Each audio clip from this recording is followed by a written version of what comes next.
Hello, friends. Today we are going to be focusing on lyric poetry. Hopefully, at this point, you have your guided notes up in front of you so that you can fill them in as we go along. So, what is lyric poetry? Lyric poetry expresses the thoughts or feelings of a poet. Okay. However, this is very important. Lyric poetry is different from ballad poetry because lyric poetry does not tell a story. Instead, lyric poetry focuses in on like one particular moment in time. So it doesn't tell a full blown story. Instead, it just like really focuses in and describes one specific moment. And the way that they do this is through many examples of imagery, and they use different images in order to convey emotions, right? And remember that imagery is anything that plays on the five senses. So, how something looks, how it feels, how it smells, how it tastes, or how it sounds. So, something else to keep in mind is that lyrical poetry is similar to ballad poetry because it is kind of musical. Not in like a sing-songy way, but it did used to be set to music, which I will talk about in a second. However, the key distinction here is that a ballad poem will tell a story and a lyric poem does not. So, lyric poetry began in ancient Greek literature, and it was called lyric because it is meant to be told alongside music. Okay, and again, just like with the Odyssey, this type of poetry was performed outside, and when you set something to music, it becomes easier to remember. And usually, these types of poems would be performed with some kind of stringed instrument, like a lyre or a harp or something like that. So today we are going to read through an example. On your worksheet, you should have the lyric poem, My Papa's Waltz by Theodor Roethke. What I'm going to do is I'm going to read it one time through, and then we'll go back and kind of break it down. So I'm going to read it one time, and I just want you to kind of listen, take it in, and see if you can figure out what exactly is going on with this poem.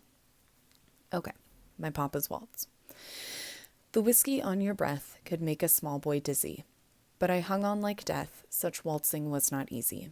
We romped until the pans slid from the kitchen shelf. My mother's countenance could not unfrown itself. The hand that held my wrist was battered on one knuckle. At every step you missed, my right ear scraped a buckle. You beat time on my head with a palm caked hard by dirt, then waltzed me off to bed, still clinging to your shirt.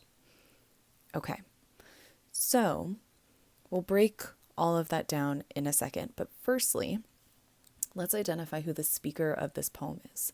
If we look back up to what makes a lyrical poem, okay, usually our speaker is the poet himself. However, the poet doesn't seem to be writing in the present tense, right? He's writing about something that has happened in the past. Additionally, there is a clue in the first two lines as to who our speaker is, right? It says, the whiskey on your breath could make a small boy dizzy, but I hung on like death. So in this case, our speaker is the poet as a young boy. Okay. Okay. We'll break down what exactly is happening in this poem, but first let's label the rhyme scheme. This is something that I've had you practice before. Okay, and remember we use letters. So if we look at our first line, it says the whiskey on your breath. That automatically gets the letter A. Our next line ends with the word dizzy. Dizzy and breath do not rhyme, so dizzy gets a new letter. Then I move on to the third line. The last word is death.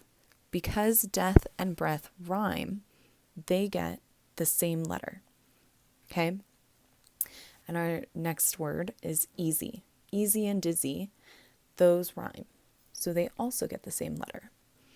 If I move on to the next stanza, I have the word pans, which doesn't rhyme with any of those words before it. So it gets the letter C. Shelf also doesn't rhyme with anything before it. So it gets the letter D. And then we have the word countenance, which we'll talk about in a second. Okay, but Countenance and pans, I know it doesn't sound like they rhyme, but there's something called a slant rhyme, which is when words almost basically, more or less, sort of kind of rhyme. Pans, countenance, you get it. So that gets a letter C too. Then we have shelf and self, and that gets the letter D. Okay, what I would like you to do is to continue labeling the rhyme scheme in the last two stanzas on your own. I believe in you. I think that you can do this. Okay, let's talk about the word countenance. If we read that stanza by itself, right? My mother's countenance could not unfrown itself. Okay, a frown is usually not very happy. We'll talk about that in a second. If we can't figure out what countenance means from these context clues, okay, we can look it up. The word countenance means a facial expression. So, what kind of facial expression does the mother have? A frown. Which leads us to believe that perhaps this is not the world's happiest poem. Okay? In order to break this poem down, we need to talk about extended metaphor. If we think back to just a normal metaphor, okay, that's when we compare two unlike things without using like or as. An example of this would be something like, that person has a pig nose. Okay? I didn't say that person has a nose like a pig. I said that they had a pig nose, which is an example of a metaphor. So an extended metaphor is when you're making a comparison, but it's not just in one line. It continues out throughout the poem. So in this case, an extended metaphor is a comparison of two unlike things, not using like or as.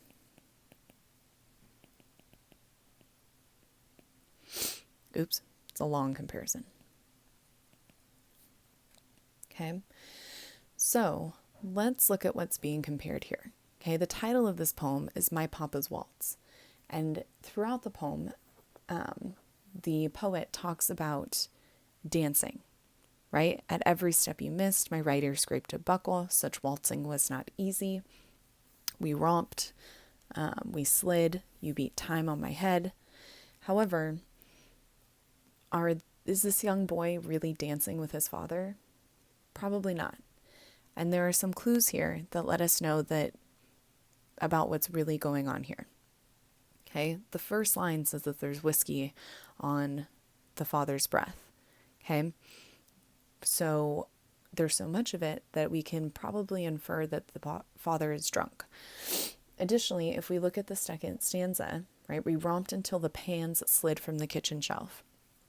In my house, pans don't just fall off the shelf. Something has to happen to knock them off of the shelf, right? And again, we have that line about the mother's face being upset in a frown.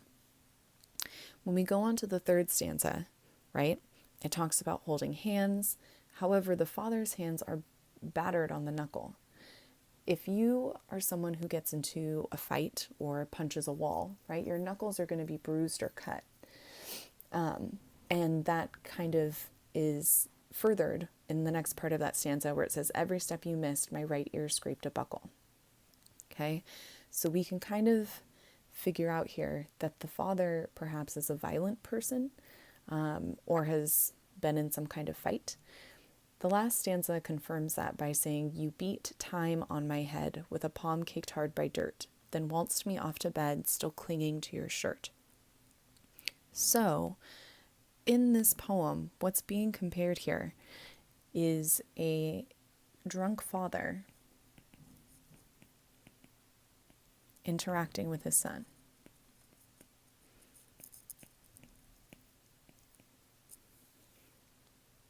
Right? And it's being compared to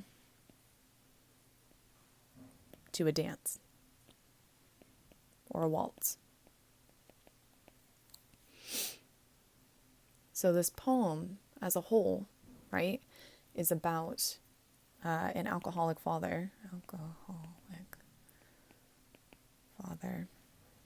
and he's having some sort of an altercation with his son.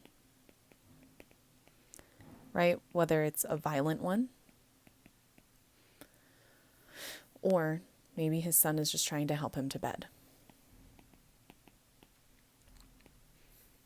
Okay. Either way, something that is really quite clunky, right? If you're very drunk, you're stumbling, you're bumbling, you're falling over, is being compared to something very graceful, right? That beautiful waltz. Okay. So we've successfully broken down that poem. I have another poem down here called I Ask My Mother to Sing, and it is going to be your task to break it down on your own. What I'm going to do is read it one time through. I'll go over the different questions, and then it will be your responsibility to finish this half of the worksheet on your own. So the title of this poem is I Ask My Mother to Sing by Lee Young Lee. And it goes, she begins, and my grandmother joins her. Mother and daughter sing like young girls. If my father were alive, he would play his accordion and sway like a boat. I've never been in Peking or the Summer Palace, nor stood on the great stone boat to watch the rain begin on Kunming Lake, the picnickers running away in the grass. But I love to hear it sung. How the water lilies fill with rain until they overturn, spilling water into water, then rock back and fill with more. Both women have begun to cry, but neither stops her song. Okay, so your responsibility is to look at this poem, look at the phrase that's been highlighted, identify what type of figurative language that is. The second stanza mentions some very specific places: Peking, Summer Palace, Stone Boat, Kunming Lake, right? Do a little research and figure out where these places are located. Where is our poet talking about? What is going on here? We have talked about tone together before, but I want to make sure you know what it is. So take a minute and look it up, right? Think back, write down the definition of the word tone, and then look at the third stanza. Okay, there's a description of water lilies filling with rain, spilling water into water. It's very beautiful imagery. And on the right, I have a picture of what water lilies actually are. How does this description of these beautiful flowers, how does that influence the tone of this poem? At the end of the poem, both women, right, who I mentioned in the beginning, mother and grandmother, are singing. And by the time it's over, they're crying. Why might they be crying? Okay, take a minute and look at that poem and see if you can piece that together. And then lastly, I have 3 comprehension questions. After reading both My Papa's Waltz and I Ask My Mother to Sing, look back up at the criteria that I discussed in our guided notes.